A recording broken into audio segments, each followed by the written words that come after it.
In June 2016, we were privileged, Eileen and I, to take our shared narrowboat, Debdale, through the Standedge Tunnel. We started at the Diggle end, that's on the west near Manchester, and we came out at Marsden on the east end at the head of the Colne Valley up above Huddersfield.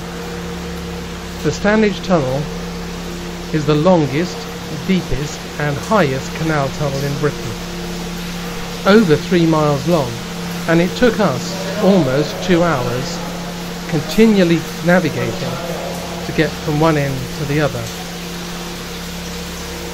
It's 194 metres, that's 636 feet below Saddleworth Moor, and it's 196 metres or 643 feet above sea level. There are actually 4 tunnels, of which the canal is the oldest and the original. There are also 3 railway tunnels of differing ages. The youngest railway tunnel is big enough for 2 tracks, and that's the one that the trains go through today. That leaves 2 older single-track tunnels that are no longer used for trains. One of them is an access tunnel with a roadway through it, used by engineers to maintain both the canal tunnel and the railway tunnels. There are horizontal shafts, called adits, which connect the canal tunnel to the railway tunnels. One of the advantages of that is that as the trains go through their tunnel, which they do quite frequently, they push air ahead of them, which comes down the adits and into the canal tunnel, thus providing a regular supply of air through the tunnel to ventilate it and to blow away the noxious fumes from the boat engines. Boat traffic through the tunnel is highly regulated. You have to have a Canal and River Trust chaperone with you on each boat. Each boat goes on its own, and they can only accommodate a maximum of 6 boats a day on a Monday and a Wednesday and a Friday. That's 3 boats one way, 3 boats the other way. A total of 18 boats through the tunnel in a week. At various places in the tunnel, someone from the Canal and River Trust rendezvous with the boat just to make sure that you are making progress, you haven't broken down, there hasn't been an accident, everything's going normal. And also that if someone ahead of you has a problem, that they can hold you back so you don't get a bottleneck of boats all in one place in the tunnel, all with their engines running.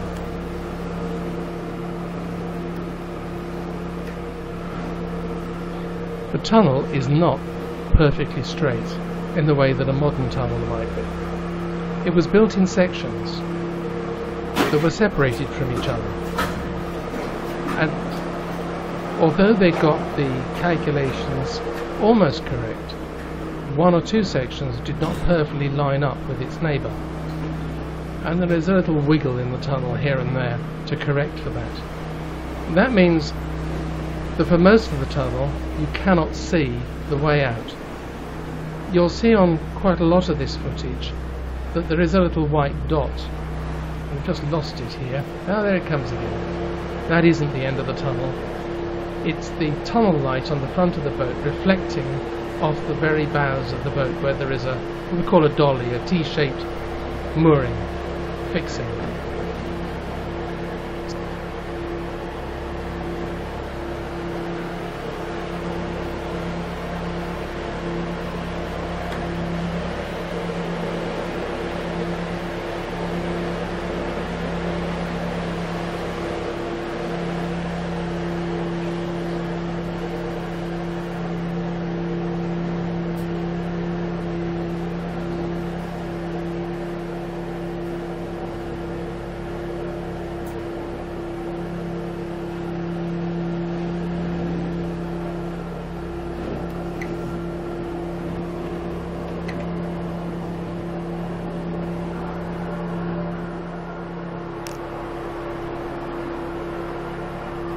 In a minute we'll see the end of the tunnel properly, not just a reflection of the tunnel light. And from when we first see the end of the tunnel, it actually took us over half an hour to complete that length of tunnel out into the sunshine. There we are, that's the end of the tunnel, you can see. Not a reflection off the dolly, but actual daylight at last.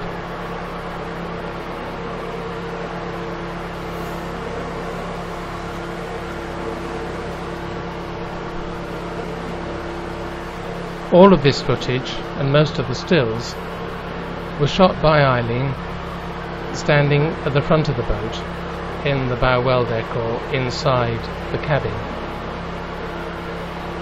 All of the noise you can hear is the echo of the engine at the back of the boat, and sometimes you'll hear people talking, and that's the Canal and River Trust chaperone and myself chatting about the tunnel to pass the time as we go through. I have to admit, it was very reassuring to have Trevor from the Canal and River Trust there with me, someone who knows the tunnel intimately. It's quite a scary thing to take your steel boat into a little hole in the ground, knowing that you're going to be underground for a couple of hours in a little hole that in places only just fits the boat. There is a short stretch in the middle of the tunnel which is very low indeed, and I had to kneel down and just peer over the top of the cabin to see where we were going. On the whole, the boat managed very well, and I only lightly bumped the side a couple of times, but it was quite a feat of concentration.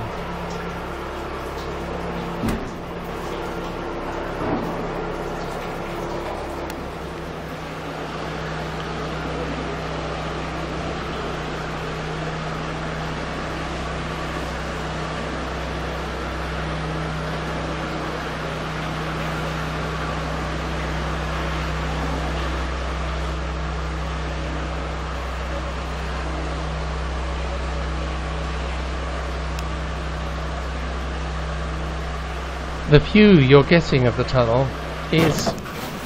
Oops, that was one of those little bumps I mentioned. The view is a bit limited because it's very dark and we don't have a fancy bright video light. The only illumination Eileen had was the tunnel light fitted to the top left hand corner of the boat cabin, which is designed for the steersman, that's me at the back, to see where the boat is in relation to the rest of the tunnel. So apologies for the rather limited view. It would be nice to have shown you the whole tunnel, but somehow this is a little bit more real, and you can see just how dark and gloomy the journey was.